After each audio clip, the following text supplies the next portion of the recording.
Shalom saudara, selamat pagi. Kita ketemu lagi dalam Morning Devotion pada pagi hari ini. Selamat pagi saudara-saudara. Saudara, kita sekarang akan membaca kitab Filipi. Yaitu Filipi pasal yang pertama ayat 1 sampai ayat 11. Demikian firman Tuhan. Dari Paulus dan Timotius, hamba-hamba Kristus Yesus, kepada semua orang kudus dalam Kristus Yesus di Filipi, dengan para penilik jemaat dan diaken. Kasih karunia dan damai sejahtera dari Allah Bapa kita dan dari Tuhan Yesus Kristus menyertai kamu. Aku mengucap syukur kepada Allahku setiap kali aku mengingat kamu. Dan setiap kali aku berdoa untuk kamu semua, aku selalu berdoa dengan sukacita. Aku mengucap syukur kepada Allahku karena persekutuan dalam berita Injil, mulai dari hari pertama sampai sekarang ini. Akan hal ini aku yakin sepenuhnya, yaitu Ia yang memulai pekerjaan yang baik di antara kamu akan meneruskannya sampai pada akhirnya, pada hari Kristus Yesus. Memang sudahlah sepatutnya aku berpikir demikian akan kamu semua. Sebab kamu ada di dalam hatiku, oleh karena kamu semua turut mendapat bagian dalam kasih karunia yang diberikan kepadaku, baik pada waktu aku dipenjarakan, maupun pada waktu aku membela dan meneguhkan berita Injil. Sebab Allah adalah saksiku, betapa aku dengan kasih mesra Kristus Yesus merindukan kamu sekalian.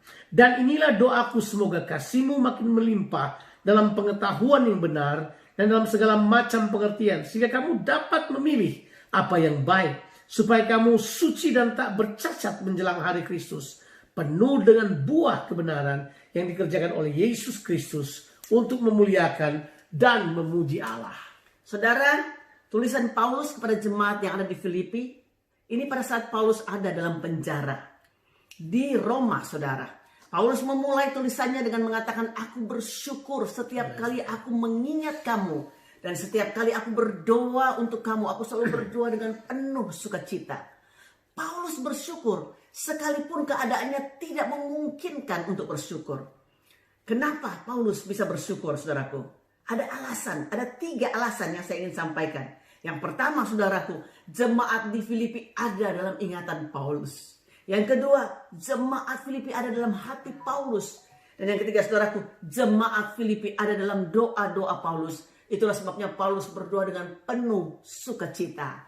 Ini menunjukkan bahwa Paulus mengasihi orang-orang jemaat yang ada di Filipi sebagai buah sulung daripada pelayanannya di Eropa. Saudara, bagaimana dengan kita? Apakah kita mengucap syukur di tengah-tengah keadaan yang sedang sulit sekarang ini? Di tengah-tengah keadaan yang tidak menentu. Apakah kita mengucap syukur juga, saudaraku, terhadap orang-orang lain yang memang Tuhan bawa di dalam kehidupan kita? Paulus adalah seorang yang sangat positif. Nah, Paulus adalah seorang yang begitu positif luar biasa, sehingga dia bukan cuma bersyukur, tapi dia juga berdoa. Dan alasan dia bersyukur dan berdoa ini disebabkan karena Paulus mengerti betul rencana Tuhan. Paulus adalah pribadi yang tidak melihat masa lalu yang sulit, masa lalu yang berat, itu sebagai penghalang buat dia. Dia bahkan tidak berusaha melupakannya. Dia malah memakai situasi yang sulit di masa yang lalu sebagai aset untuk pertumbuhan di masa depannya. Coba saudara kalau pelajari sejarahnya, bagaimana Paulus datang ke Filipi pertama kali. Paulus dipenjara dengan Silas pada waktu itu. Tapi haleluya, ada kepala penjara yang bertobat. Paulus kemudian mengalami tantangan dan siksaan. Tapi Paulus tidak menyebutnya sebagai satu masalah. Saking positifnya dia tetap bersukacita. Bahkan tema seluruh kitab Filipi adalah bersukacita.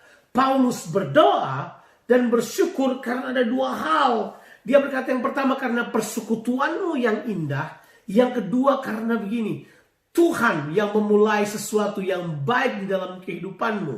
Jadi Paulus menilai permulaan yang penuh dengan drama-drama yang tidak menyenangkan itu, dia sebut sebagai permulaan yang baik.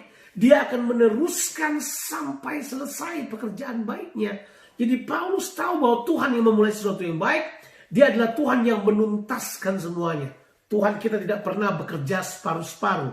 Karena dasar inilah Paulus berdoa dan bersyukur. Dia bersukacita karenanya. Karena dia melihat bahwa Tuhan yang memulai akan menyelesaikannya sampai pada kesempurnaannya. Haleluya. Oh, praise the Lord. Saudara, ini doa Paulus supaya kasih semakin melimpah. Amen. Doa Paulus juga saudaraku supaya terus bertumbuh dalam kemampuan pengenalan untuk memilih apa yang baik. Amen. Dan juga saudaraku suci dan tak bercacat di dalam kepenuhan buah kebenaran. Dan yang berikutnya doa Paulus hanya untuk memuliakan Tuhan. Coba perhatikan bagaimana doa dan syukur Paulus ini. Dua hal yang penting sekali buat kita. Kalau kita positif dalam kehidupan ini, kita akan bersuka cita. Tapi bukan cuma bersuka cita yang diisi oleh syukur dan juga doa. Amin. Syukur dan doa menunjukkan bahwa saudara adalah orang-orang yang telah siap menghadapi masa depan. Di tengah-tengah pandemi ini yang membuat kita memiliki ketidakpastian tentang masa depan, kita tahu persis bahwa Tuhan yang memulai segala sesuatu yang baik dalam kehidupan kita akan menyelesaikannya sampai sempurna. Makanya kita bersuka cita, kita bersyukur, dan kita berdoa. Saudara, mari kita masuk hari ini dengan bersuka cita senantiasa. Dan juga mengucap syukur dalam segala hal. Karena di balik ucapan syukur, ada perkara-perkara yang luar biasa akan terjadi dalam kehidupan saudara dan saya. Tuhan Yesus memberkati saudara. Amin.